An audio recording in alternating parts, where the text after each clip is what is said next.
I never thought the person I loved the most would be the one to make me fear the dark. My son, Richard, had always been my reason to keep going after my husband's death. I raised him alone, through sheer hard work selling baked goods, doing clothing alterations for neighbors, and working entire night shifts so he could afford to go to college. I always believed that one day he would thank me, that he would hug me and say, "Mom, everything I am, I owe to you." But that sentence never came. Instead, one day, she arrived. Richard showed up one afternoon with a smile that I didn't like. "Mom," he told me, "you've been looking really exhausted lately. I don't want anything to happen to you, so I hired an in-home nurse to help you around the house." At first, I resisted. I don't like being told what to do in my own home, much less having a stranger come into my bedroom. But he insisted so much, using that authoritative tone of his that I knew all too well, that I finally agreed, not out of need, but just to avoid an argument. That very afternoon, Victoria arrived. She was a woman of about 35, with a polite smile and eyes so cold they made me shiver. Her voice was soft, her scrubs were impeccable, her hair was flawless, too flawless. She took my blood pressure, asked me questions about my medications, and then turned to my son. "Don't worry, Mr. Wright. Your mother will be in good hands." I don't know why, but that phrase left a bitter taste in my chest. But before I continue, I want to extend a very special invitation to you. Subscribe to the channel and leave your like. This helps me see that you support me and enjoy my stories. And tell me down below in the comments what city you are watching us from. Now, let's continue. During the first few days, everything seemed normal. Victoria cooked, cleaned, and helped me with my pills, but something about the way she moved made me nervous. It was as if everything was rehearsed, her gestures, her voice, even her silences. And when my son came to visit me in the evenings, her behavior would change. She would fix her hair, lower her voice, and stand much closer to him than necessary. I pretended not to notice a thing, but my eyes observed it all. One night, while I was pretending to sleep in the adjoining bedroom, I heard their footsteps in the kitchen. First came the quiet laughter, then a barely audible murmur. I got up slowly, barefoot, my heart pounding in my ears. I crept up to the half-open door and listened. "Everything is going to be fine," Victoria's voice said. "We almost have it." "Don't worry," Richard replied. "Mom doesn't suspect a thing. She thinks this is for her own good." A silence followed. Then, a sentence that made my blood run cold. "It won't be long now, and when it's all done, the house will be ours." I stood paralyzed. I felt the hardwood floor slipping out from under my feet. The house. Our house. The house we built in the suburbs, with my husband's sweat and my years of labor. The house where Richard took his first steps, where I kept his father's old love letters, where I had promised myself I would one day die in peace. Our house. What did she mean by ours? I returned to my room without making a sound. I closed my eyes, pretending to sleep, but sleep never came. Instead, an idea came to me. I would fake sleeping every single night. I would pretend not to hear, not to see, not to understand. But every word, every gesture, every look would be burned into my memory. Days passed, and my suspicions turned into certainties. Victoria started taking charge of my pill organizers without me asking. She claimed the doctor had changed the dosage, but I hadn't seen a doctor in months. The taste of the pills was different, bitter, metallic, so I started hiding them under my mattress, one by one. And every morning, when she came to check the prescription bottle, I faked surprise. "Very good, Mrs. Wright. I see you're taking everything as prescribed." I would smile. "Of course, dear. You are a very good nurse." At night, the story repeated itself. Muffled laughter, closed doors, whispers in the kitchen. Sometimes he would bring documents and spread them out over the dining table. I would catch fragmented phrases: power of attorney, notarized, signature, wire transfer. Other times they talked about me as if I no longer existed.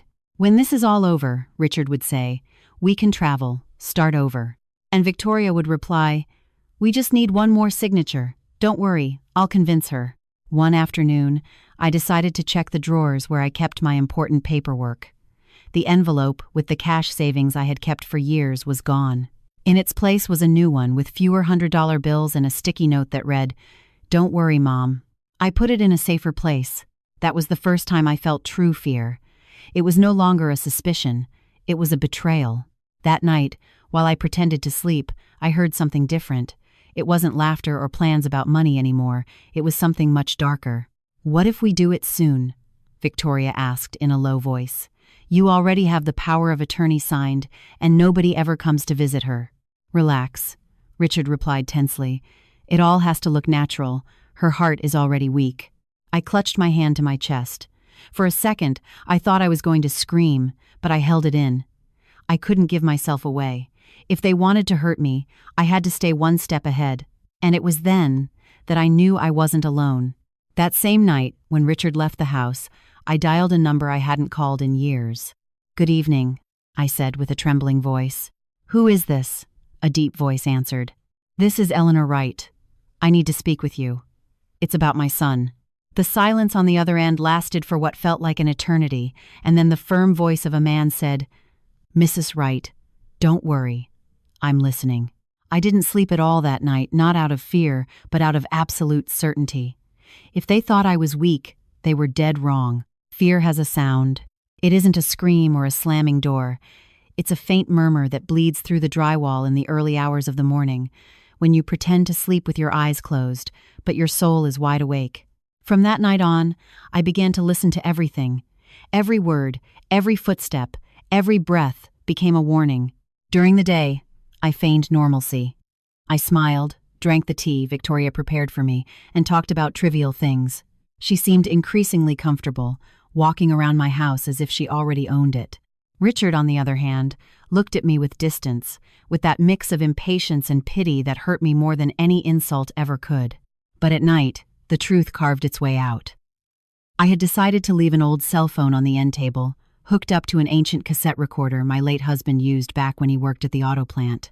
It was a small device, almost invisible. I hid it behind the floral vase next to the curtains. Every night, before going to sleep, I silently turned it on. The first recording made my blood run cold. I could hear soft footsteps, the refrigerator door opening, glasses clinking on the countertop, and then Victoria's voice, as calm as if she were discussing the weather. "It's almost ready. Tomorrow I'll change the dosage. Nobody will suspect a thing." "What if she notices?" Richard asked, a hint of doubt in his tone. "She won't. She's weak. She barely gets out of bed." A brief silence. Then he responded with a long, heavy sigh. "I just want this to be over, Vic. I want my life back." I turned off the recorder with shaking hands. I held it against my chest as if it could protect me from something invisible. For a split second, I thought it could all be a misunderstanding, that maybe they were talking about something else, anything else. But deep down, I knew they were talking about me. During breakfast, Victoria watched me with that controlled smile that irritated me so much. "Did you sleep well, Mrs. Wright?" she asked. "Yes, sweetheart," I replied with the most serene voice I could muster. "Very good," she nodded, placing my pills on the table. "Remember to take them after breakfast." I looked at them. Small, white, with a suspicious sheen. I picked one up between my fingers, pretended to swallow it, and slipped it into the pocket of my cardigan.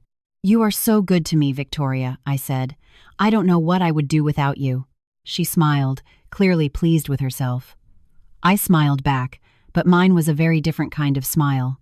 That afternoon, while she was taking a nap, I went through her things, not out of curiosity, but out of sheer survival instinct. Inside her designer tote bag, I found a sealed envelope with my name on it. It wasn't glued shut.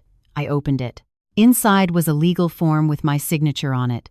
My signature, yet I had never seen this paper in my life. It read, "Authorization for power of attorney over property and bank accounts." I felt a chill race down my spine. I sat on the floor, the paper trembling in my hands. For a moment, I thought about running, screaming, calling 911, but then I remembered their voices, their chilling coldness. I couldn't run. They needed to believe everything was under control. I had to play along and wait for the perfect moment. I put the document away, made a copy using my old HP office printer, and placed the envelope back exactly where I found it. That night, when Victoria woke up, I pretended to be in the kitchen brewing tea. She looked at me and said, "You look better today. The medication is really working."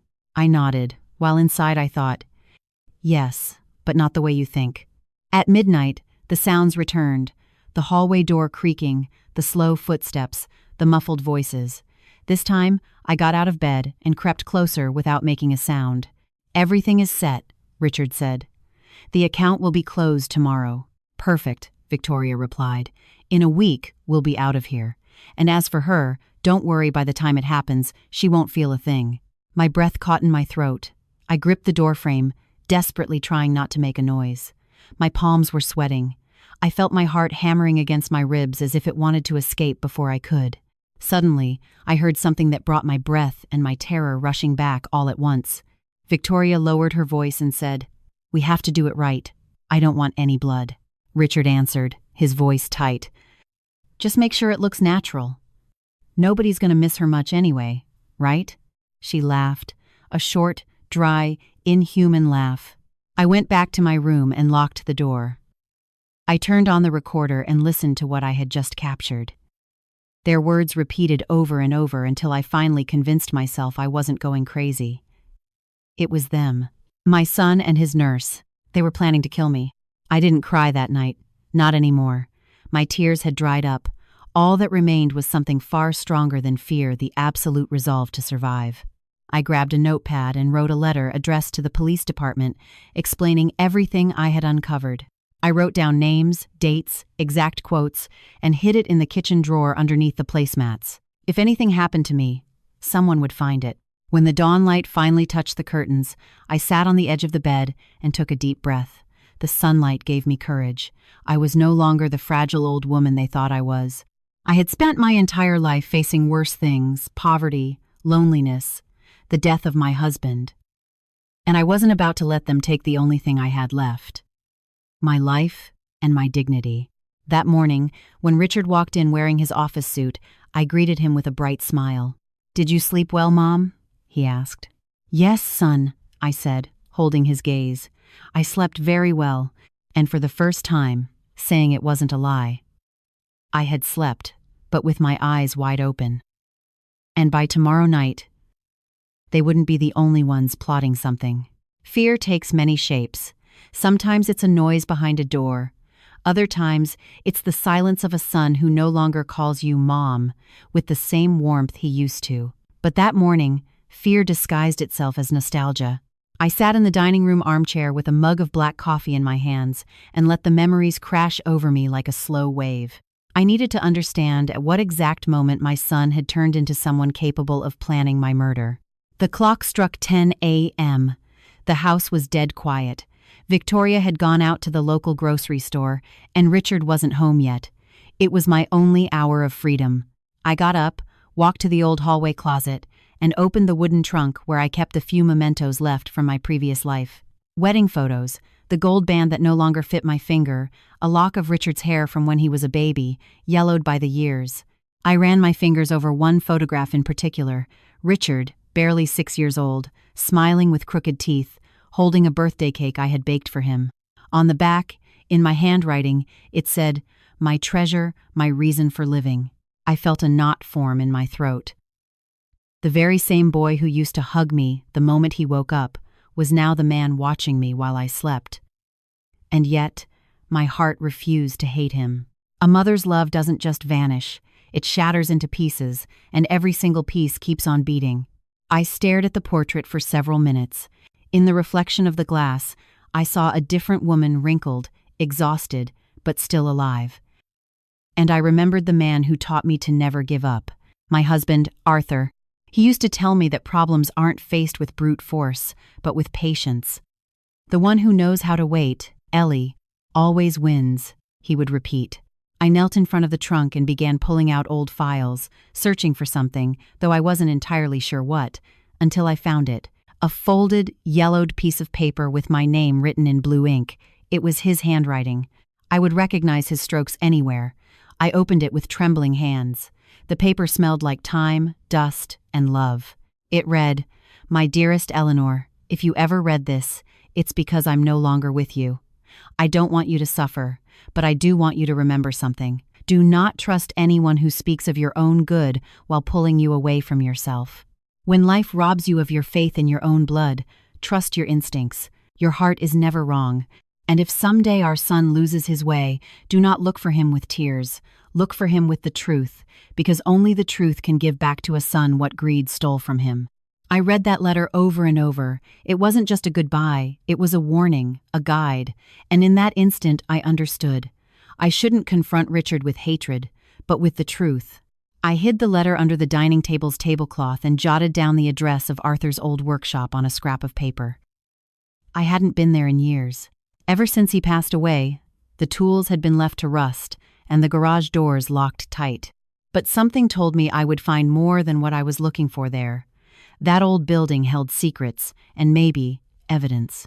I put on my winter coat, grabbed my keys, and walked slowly to the bus stop down the street. The Ohio air was bitterly cold, and every step brought back memories of another life. The neighborhood had changed, but as I turned the corner, everything fell back into place.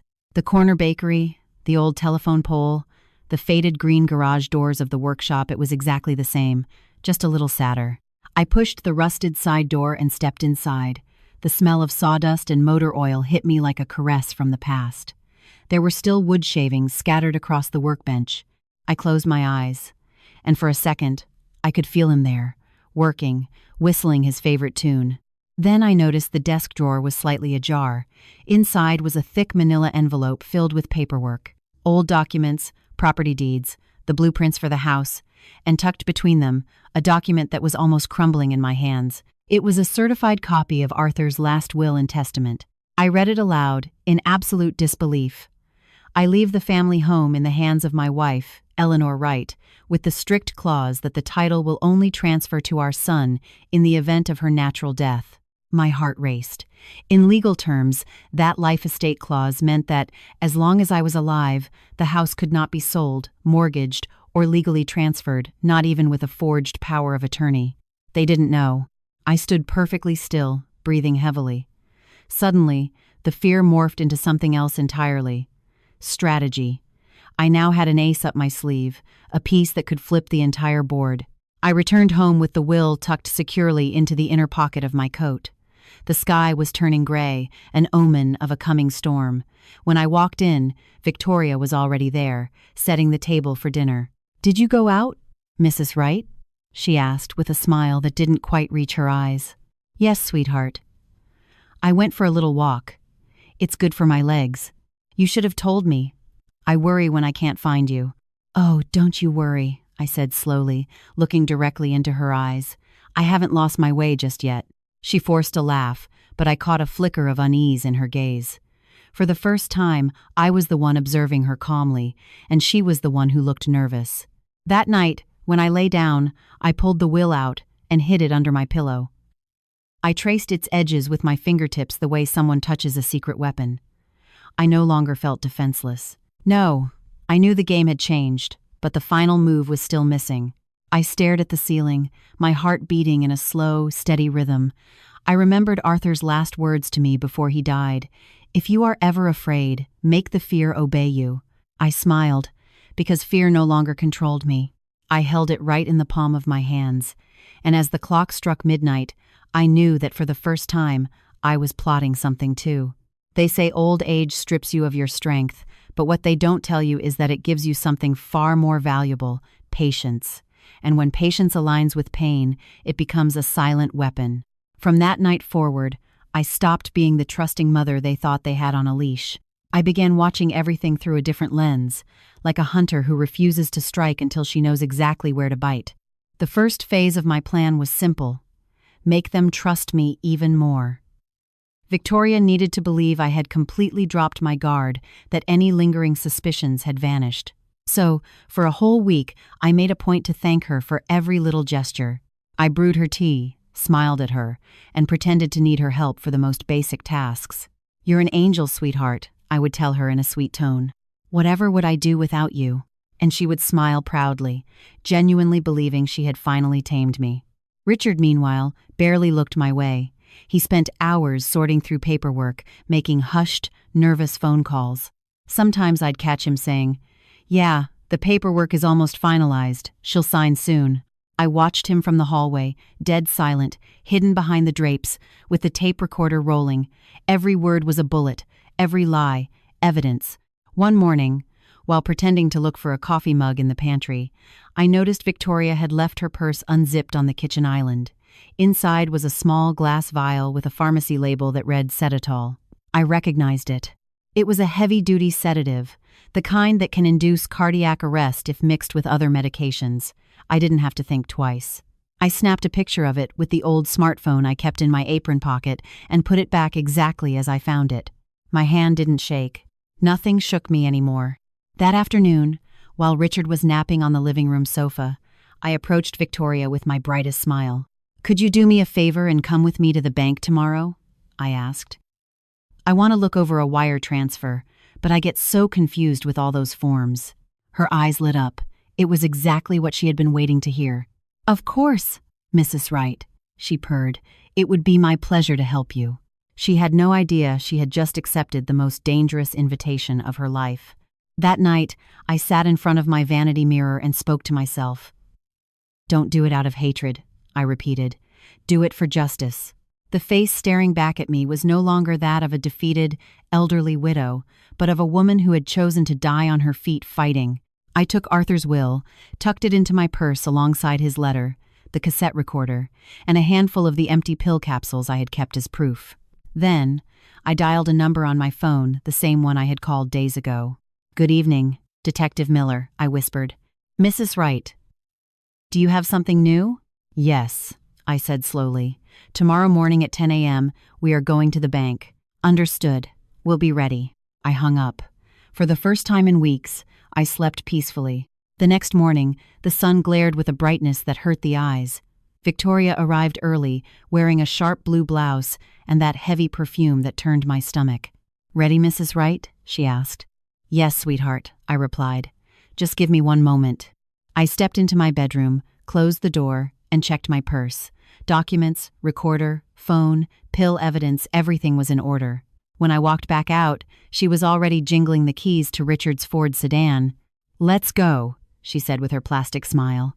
During the drive, I pretended to be distracted by the trees lining the suburban streets. She talked non-stop, trying to butter me up and fill me with false confidence. "Your son loves you so much, you know? He's doing all of this just to secure your future." Of course, I answered with a weary chuckle. Always so generous. Inside, her words burned like acid. When we walked into the Chase Bank branch, the plan unfolded like a stage play. Victoria pulled out the paperwork, pointed to where I needed to sign, and placed a luxury pen in front of me. I let my hands tremble slightly, feigning elderly confusion. "Are you sure this is just to update my account information?" I asked. "Absolutely, ma'am," she said soothingly. "Don't worry, it's just standard administrative protocol." I smiled. Perfect. I glanced toward the entrance. Detective Miller, dressed in plain clothes, was watching us from across the lobby, pretending to read a newspaper. I signed the document, but not the one she thought I did. Inside my coat pocket, I had an identical printed sheet with my signature already stamped on it, and the word void, written in bold letters across the back. When she stood up to hand the paperwork to the teller, I seamlessly slid her original forgery right into my purse. Nobody noticed a thing. The car ride back was suffocatingly quiet. She tried to make small talk, but I just stared out the passenger window. The Ohio sky was bruised with gray clouds, and a heavy tension hung in the air. When we got home, Richard was pacing in the dining room. His jaw was clenched, his eyes manic with anxiety. "Did everything go well?" he demanded. "Perfectly," Victoria replied with total smugness. "Excellent," he said, turning to look at me. "Mom, pretty soon everything is going to be much more peaceful for you." That sentence twisted in my gut like a knife, but I didn't flinch. I just nodded and said, "Yes, son, very soon." That night, I left the recorder running one last time. I knew they would talk, and I wasn't wrong. Standing in the dark hallway, I listened. "Tomorrow is the final dose. She won't feel a thing," Victoria said. "Are you absolutely sure?" "Positive. By the time she falls asleep, it'll already be too late." I turned off the hall light, got into bed, and took a deep breath. The fear was entirely gone, replaced by an icy, calculated calm, the calm of someone waiting for the sunrise with a gun fully loaded with evidence. When Richard left for his corporate job the next morning, I woke up early, called Detective Miller, and told him everything. "We have enough," the detective said. "But we need to catch them in the act." "Don't worry, detective," I replied, my voice stripped of any frail, elderly pretense. "They will come to me." I hung up and looked around my house. The silence was absolute, but I could feel the hurricane bearing down on us. And for the first time in a very long time, I wasn't afraid to stand in the rain. Tonight, the game would end. I barely slept that night, not out of anxiety, but out of pure calculation. The bedside clock glowed 3 a.m. when I opened my eyes, knowing the day of reckoning had finally arrived. It had been weeks since I started playing the role of the helpless old woman they thought they controlled. But now, I was the one watching them from the dark, waiting with a mind as sharp as a razor blade. The air in the house felt thick. Outside, it was pouring rain. Every drop hammered against the siding as if announcing the inevitable. The howling wind blended with the ticking of the grandfather clock, and that slow, methodical rhythm kept me grounded.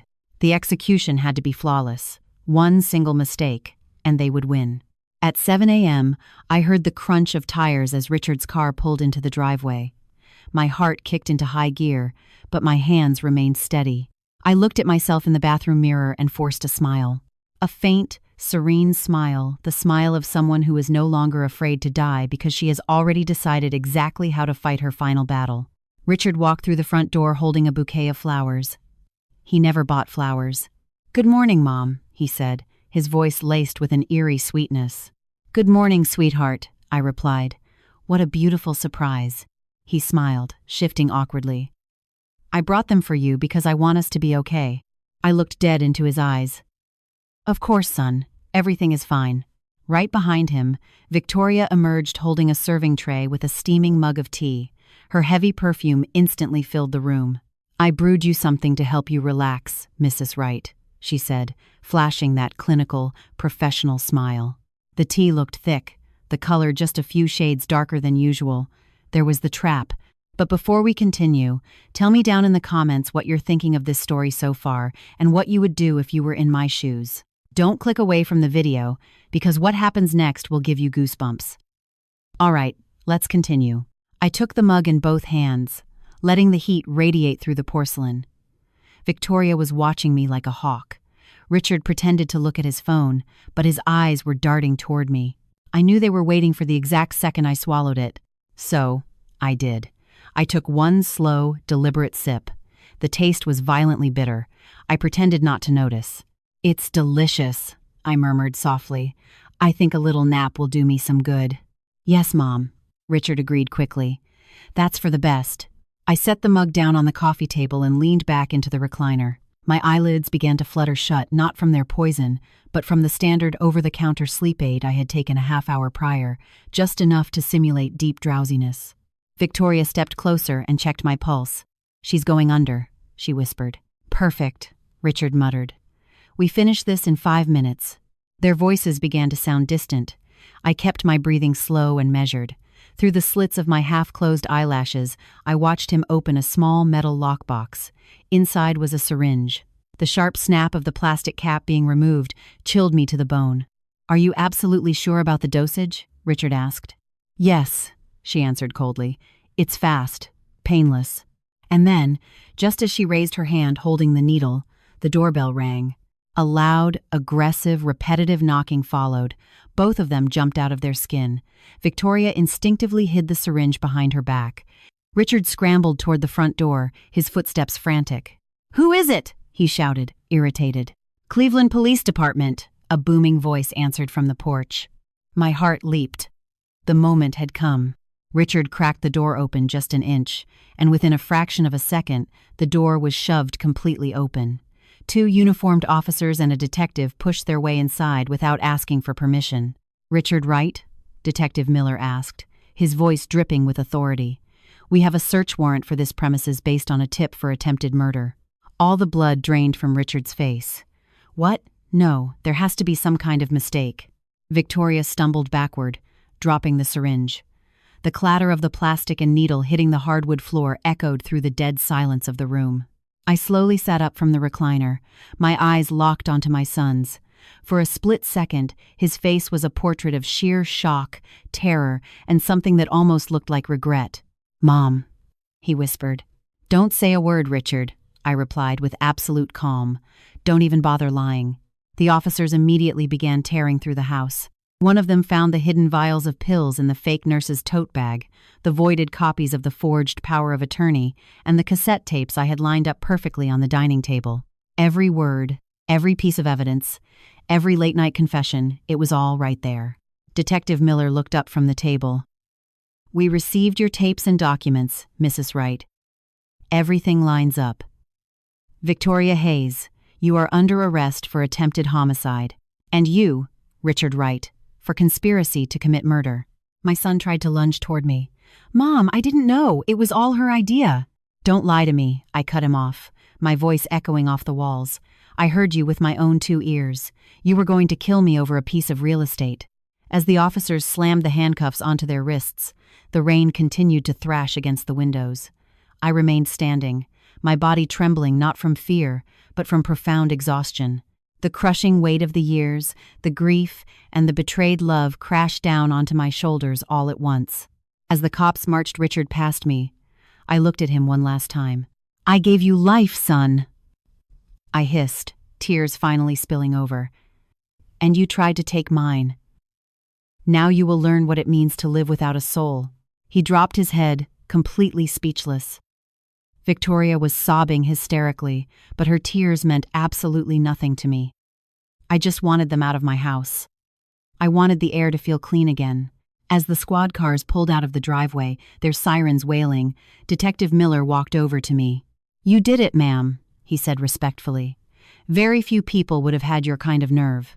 I nodded with a frail, exhausted smile. "It wasn't nerve, Detective. It was love. The kind of love that mutates when it's broken." I looked around the house. Everything was exactly where it belonged. The armchair, the coffee mug, the framed portrait of Arthur hanging on the drywall. But nothing was the same. Something deep inside me had shattered beyond repair. And yet, as the Ohio rain continued to fall, I knew I had won. Not because they were going to a state penitentiary, but because I was alive, and at total peace with my conscience. That night, after I locked the front door, I lit a small candle in front of my husband's photograph and whispered, "I did it, Artie. Just like you told me." I waited, and in the end, the fear obeyed me. When the silence finally reclaimed the house, I realized I had won the war, but I didn't feel victorious. The echo of the front door clicking shut behind the detectives faded like distant thunder, leaving behind nothing but the smell of rain, spilled tea, and crushing loneliness. The grandfather clock chimed 11 p.m. Everything was still, yet inside my chest, something was still vibrating. I sat down in the recliner, staring at the exact spot where Richard had stood in handcuffs just hours ago. I could still see his face, paralyzed by that awful cocktail of disbelief and shame. I couldn't comprehend how he had gone so far off the deep end. How the very same boy who used to cling to me when he was scared of the dark had meticulously plotted my death. And try as I might, I couldn't fully hate him. A mother's love doesn't just die. It withers, it rots, but it keeps breathing beneath the ash. The fake nurse had left her designer bag on the kitchen island. I didn't want to touch it, but a nagging gut feeling pushed me toward it. Digging past the forged documents and the pill bottles, I found a small, black moleskin notebook. I flipped open the first page, and what I read made my stomach churn. They were handwritten notes, scribbled frantically. Nightly dosage. Increase gradually. Verify property deed. Do not sign anything with a notary present. When it's done, alert the contact. The contact. Was there someone else? I kept flipping through the pages until a name jumped out at me. Dr. Eris Thorne, followed by a local area code cell phone number. The exact same doctor who was supposedly prescribing my new medications. But I hadn't stepped foot in his clinic in months. My heart skipped a beat. Suddenly, I realized the plot didn't just belong to Richard and Victoria. There was a puppet master pulling the strings from the shadows. I took a deep breath, picked up the landline phone, and dialed the number with ice-cold hands. It rang twice before a smooth, measured voice answered. "Speak. This is Dr. Thorne." I forced my voice to crack, pretending to be incredibly weak. "Hello? Who is this?" "This is Dr. Thorne. Who am I speaking to?" "This is Eleanor Wright, Richard's mother." There was a long, incredibly uncomfortable silence on the line. Then, his tone shifted entirely into a sickly sweet bedside manner. "Ah, yes, Mrs. Wright. How are you feeling?" "Much better, thanks to you," I replied, flashing a grim smile he couldn't see. "I just wanted to call and thank you for everything." "Well, I'm very glad to hear that. I apologize for not making a house call recently. The clinic has been swamped." "Oh, don't worry about it, doctor," I said, my voice suddenly dropping its frail act and turning to steel. "The police will be paying you a visit tomorrow morning." The dead air that followed was the loudest silence I had ever heard in my life. Before he could even stutter a response, I slammed the receiver down. Then, I broke down crying, not out of fear, and not out of rage, out of pure, unadulterated relief. I stood up and wandered through the house with slow, heavy steps. Every corner held a ghost. The edge of the coffee table where Richard split his lip learning to walk. The hallway where I proudly pinned up his elementary school report cards. The kitchen where I made him hot chocolate on snowy Sunday mornings. Everything was still in its place, but the warmth of those memories had been violently sucked out. It felt as if every piece of furniture was judging me, resenting me for surviving. I stopped in front of a framed photograph on the mantel. The three of us, smiling on a beach trip to Florida. Richard must have been 15. His father had his arm slung proudly over his shoulder. I was standing next to them, laughing, my hair blowing in the sea breeze. I traced my fingers over the glass. A flash of lightning outside illuminated our frozen, happy faces, and then it hit me, a sharp, physical stab of love and guilt colliding. That night, as the clock hit midnight, I poured myself a glass of red wine, my first in over a decade. I sat by the living room window, watching the rain relentlessly drown the front lawn. The suburban street was completely deserted, and the glow of the streetlight flickered like it was exhausted, too. I took a sip and closed my eyes. I heard Arthur's voice clearly in my head. "Ellie, when the day comes that the pain is stronger than the guilt, you'll know you did the right thing." His words wrapped around me like a heavy blanket. Yes, I had done the right thing, but the price of justice had been my son's soul and a massive chunk of my own. At 2 a.m., the phone rang. For a split second, I considered letting it go to voicemail, but my gut told me to pick it up. "Hello? Mrs. Wright?" a formal voice said. "This is Detective Miller. I just wanted to inform you that your son is currently in the county lockup." He gave a partial confession, but he completely broke down during the interrogation. "What did he say?" I asked, gripping the receiver until my knuckles turned white. He claimed the entire plot was the fake nurse's idea, but he admitted to signing the fraudulent documents to seize your assets. "And Dr. Thorne? We already have a warrant out for him," the detective replied. "You were right on the money, ma'am. This case is way bigger than a domestic dispute." I hung up the phone and stared into the dark hallway. A bizarre sensation washed over my body. It wasn't joy, and it wasn't depression. It was just a vast, echoing emptiness. When the sun finally began to peek through the blinds, I decided to give up on sleep entirely. The morning light was lukewarm, almost gentle, and for the first time in months, the phantom of fear wasn't sitting in the room with me, only exhaustion. I walked into the kitchen, started the coffee maker, and threw open the curtains. The smell of wet asphalt and damp grass flooded the house. The day felt brand new, but my soul felt ancient. I sat at the counter and pulled out the old notebook I used to write down baking recipes. This time, I wasn't writing down ingredients. I was documenting everything. Names, dates, locations, emotions. Because a story like mine deserved to be put on paper not to seek revenge, but to serve as a warning to anyone who still blindly trusts their own blood. Late that afternoon, there was a knock at the door. It was Detective Miller, his face stern but sympathetic. "I came to let you know your son will remain in county lockup until the trial," he said. "The fake nurse has already confessed to part of the conspiracy, but he asked to see you." My heart completely stopped for a second. I didn't know what to say. "Think about it," the detective added softly. "I won't push you either way." I nodded silently. When he left, I found myself staring back at that photo of teenage Richard. His innocent eyes seemed to be asking me if I should go, and I had absolutely no idea what to tell him. That night, at exactly 10 p.m., I lit the candle in front of Arthur's picture again. The flame trembled, just like my heart.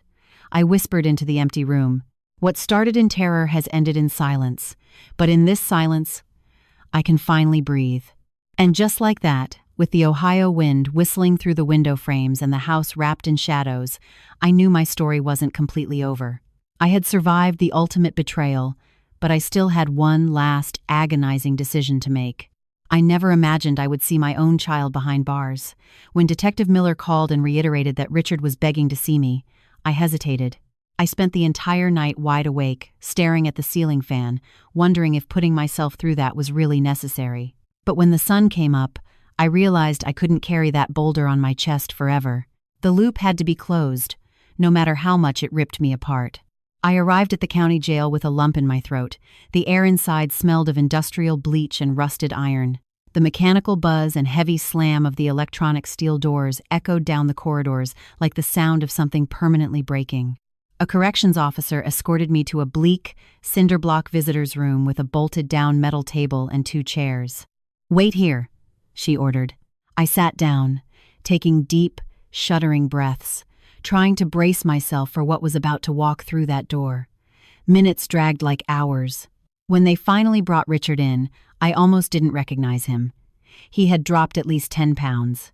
He had a scruffy, unkempt beard, and his eyes were sunken deep into his skull. But the thing that shattered me the most was realizing that, beneath the orange jumpsuit and the handcuffs, he was still my little boy. The exact same kid who used to beg me to carry him up the stairs because he was terrified of the dark. He sat across from me, unable to lift his gaze from the metal table. The silence between us weighed heavier than the concrete walls of the penitentiary. Finally, I spoke. "Why, Richard?" My voice came out raspy, broken. He didn't answer. "Why did you have to do this to me? At what point did you turn into a man capable of wanting his own mother dead?" He slowly lifted his head. His eyes were swimming in unshed tears. "I didn't want to do it, Mom." "Don't give me that," I snapped. "I have the tapes, the forged deeds, all of it." "I know," he choked out, his voice shaking violently. "But there's something you don't know." I leaned forward, unsure if I was prepared to hear another lie. "What?" Richard took a ragged breath. "The nurse, Victoria. She wasn't who she said she was." "What are you talking about?" "She wasn't a registered nurse, Mom. She was Dr. Thorne's medical secretary. He hired her because he needed someone on the inside of a residential house. He stopped, burying his face in his shackled hands. "I just wanted to get you some help. She convinced me your dementia was setting in, that you needed constant medical supervision. And then, once she was moved in, she made me sign all these legal waivers I didn't even read. When I realized what was happening and tried to back out, she blackmailed me." "Blackmailed you?" I asked, completely floored. "Yes," he sobbed. "She told me if I didn't play along, I would lose my career, my savings, everything. She said she had fabricated recordings and evidence that would make it look like I had been physically abusing you for years." "Mom," I panicked. I was terrified. But by the time I realized what they were really doing, it was too late. The trap was already set. I stared at him for a long, agonizing minute, trying to decipher if he was spinning another web. It was so easy for him to lie to me using that pathetic, trembling voice, with those big eyes begging for mercy. And yet, something in my gut told me that, for once, he was telling the brutal truth. I remained dead silent. The clock on the institutional wall ticked to 10 a.m. The only sound was the scuffing of the guard's boots outside the door. Finally, I asked, "And Dr. Thorne?" He was the mastermind. He ran a massive Medicare fraud ring out of his clinic. He needed legitimate residential addresses with elderly patients so he could register fake high-tier prescriptions and siphon the insurance payouts. Victoria was his partner. He used my signatures, my bank accounts, and my cowardice. And because I was a coward, I became his accomplice. I pressed my hand hard against my chest. Everything suddenly made horrifying sense. The fake prescriptions, the refusal to make house calls, the late-night hushed phone calls. It wasn't just a greedy son trying to steal an inheritance. It was a highly organized criminal operation. But context didn't erase the crime. "And when exactly were you planning to stop them?" I demanded, my voice turning to stone. "When I was in a body bag, when the house was transferred to your name," Richard openly wept. "No, Mom, I never wanted that. I just didn't know how to get out of it."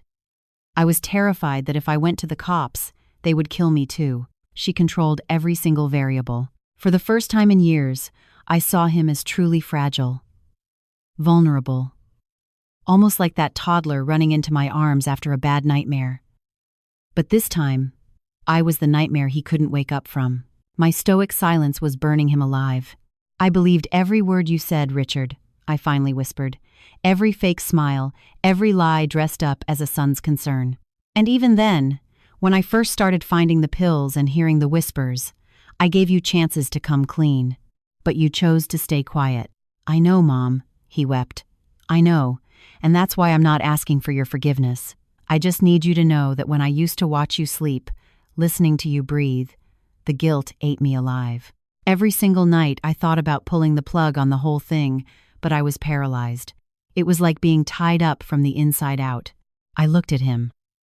Hot tears were silently streaming down my own cheeks, but they didn't sting anymore. It was a different kind of crying, the kind that purges the poison out of your system. I slowly stood up, scraping the metal chair against the concrete floor. The guard glanced through the reinforced glass, waiting for my signal to end the visitation. Richard looked up at me with absolute desperation. "Are you ever going to come back?" he asked, his voice barely a whisper. "I don't know," I answered honestly. "Forgiveness isn't something a mother just hands out. It's something that has to be earned. And you haven't earned it yet." I turned and walked toward the heavy steel door. But before the guard buzzed me out, I stopped, looked over my shoulder, and said, "Even after everything, I don't hate you, Richard. Hating you would be the easy way out. I just pray that by the time you get out of this place, you finally figure out what a mother is worth before it's too late." The air in the hallway was freezing, biting at my skin, but every step I took toward the exit felt lighter, as if I were finally leaving the darkest chapter of my life locked inside that building. Detective Miller was waiting for me by my car in the visitor parking lot. "How did it go?" he asked gently. "Terrible and wonderful," I replied. I don't know if he gave me the whole truth, but at least today I looked him in the eye without an ounce of fear. Miller nodded respectfully. "We uncovered a mountain of new evidence," he told me. "Victoria Hayes and Dr. Thorne are looking at federal racketeering and attempted murder charges. Your testimony blew the lid off the clinic, and your son flipped on them. His cooperation will heavily reduce his sentence." "So be it," I whispered. That night, when I got back to my empty house, I flipped on the hallway lights. Everything was exactly the same: the coffee mug on the table, the tape recorder, Arthur's worn-out letter. I sat down in front of my husband's portrait and spoke to him into the quiet room. "We did it, Artie. But we didn't win a damn thing. We just survived the truth." I blew out the candle, took a deep breath, and finally went to sleep. And for the first time in an eternity, I didn't dream of syringes or whispers in the dark. I dreamed of the ocean. The exact same beach in Florida where, as a young woman, I promised life that I would never, ever stop fighting, even if I was the last one standing. And that night, I knew I had kept my promise. They say time heals all wounds, but sometimes all time does is teach you how to live with the scar tissue. It has been 3 months since I walked out of that county jail, and although the silence still lives in this house with me, it doesn't feel suffocating anymore. I've learned to coexist with the ghosts, with the voices hiding in the floorboards, and the memories that keep me company when the sun goes down. Every morning, I wake up early, throw open the blinds, and let the Ohio sun stream in without asking permission. The house smells like freshly brewed Folgers, and the sound of the blue jays in the backyard reminds me that the world keeps spinning, even when you think yours has ended. This house, which used to be my personal prison of terror, is now a different kind of sanctuary. There are still shadows, sure, but they don't scare me. They are just the footprints of the woman I used to be. Out in the backyard, the hydrangeas growing against the fence are blooming brighter than ever. Maybe it's because they know the soil was watered with a lot of tears. Every petal seems to hold a secret nobody else knows, and I sit there on the old wooden patio bench, my face tilted up toward the sun, just listening to them. Sometimes I catch myself talking out loud. I talk to Arthur, to the love that held my spine straight even from the grave. I tell him what's going on, how our son is paying his debt to society, and how, despite everything, a tiny sliver of my heart still wants to believe he can be redeemed. A week ago, I received a letter stamped by the state penitentiary. The envelope was thick, addressed in a shaky scrawl. I knew immediately it was from Richard. For days, I didn't have the guts to rip it open. I left it sitting on the dining room table right next to his father's picture. Every time I walked past it, my chest tightened with a sickening mix of curiosity and dread. It wasn't until last night, when the silence of the house grew too loud, that I finally caved. I slid my thumbnail under the flap and pulled out several pages of yellow legal pad paper. I started reading. Mom, I don't know if I even have the right to ask you to read this, but I have to put it on paper. Not a single day goes by in this cell that I don't think about you. I hear your voice in my head all those times you warned me that climbing the corporate ladder and chasing money wasn't everything, and all the times I rolled my eyes and ignored you. There is no excuse for what I participated in. I know I don't deserve your forgiveness, but I need you to know I am not that man anymore. Prison has stripped me of everything I thought mattered, but it gave me back the one thing I had lost: my shame. They forced me to look at the monster I had become, and when I finally saw the reflection, I realized greed didn't swallow me whole overnight. It ate me alive an inch at a time. Every time I lied to you, every time I prioritized a payout over your safety, I chipped away at your trust, your respect, and probably your love. But if you ever find it in your heart to forgive me, I swear to God I will spend the rest of my natural life trying to earn it back. I love you, Mom, Richard. By the time I finished reading, my tears had completely warped the yellow paper. It wasn't the first time I had cried over him, but this time was entirely different. I wasn't crying out of agony. I was crying out of clarity. I finally accepted a truth I had been fighting for decades. Our children do not belong to us. They are simply on loan from the universe, and life itself takes over the job of molding them, punishing them, and breaking them down to teach them a lesson. I folded the letter and tucked it into the drawer where I used to keep his kindergarten finger paintings. The exact spot that used to hold absolute innocence now held the desperate plea for redemption. That night, I dreamed of Arthur. We were back on that Florida beach, the exact same one from the photograph. The tide was calm, and the sky was painted in that bruised, fiery orange that always signals the end of a long day. He looked at me, flashing that crooked smile of his, just like he used to when he could still reach out and hold my hand. "You did it, Ellie," he said over the crashing waves. "Did what?" I asked. "You found the truth, and you still didn't let it kill your capacity to love." Before I could answer him, a warm gust of wind blew across the sand, sweeping the dream away. I woke up in my bed, my heart completely full and my eyes wet. A few days passed, and one crisp morning, Detective Miller came knocking on my door again. He was in plain clothes, just a gray windbreaker and jeans, wearing a soft, professional smile. "I just wanted to drop by and let you know the gavel came down," he said, standing on my porch. "Victoria Hayes took a plea for 15 years in federal prison. Dr. Thorne got hit with 20 for the fraud and the conspiracy charge." "And my son?" I asked. "Because he turned state's evidence and fully cooperated, the DA cut him a deal. He got a reduced sentence." "How long?" 5 years. "With good behavior, maybe out in 3.5. 5 years. 5 more harsh Midwest winters without hearing his voice, without seeing his shadow cross my entryway. And yet, a massive knot in my chest unraveled. It was justice.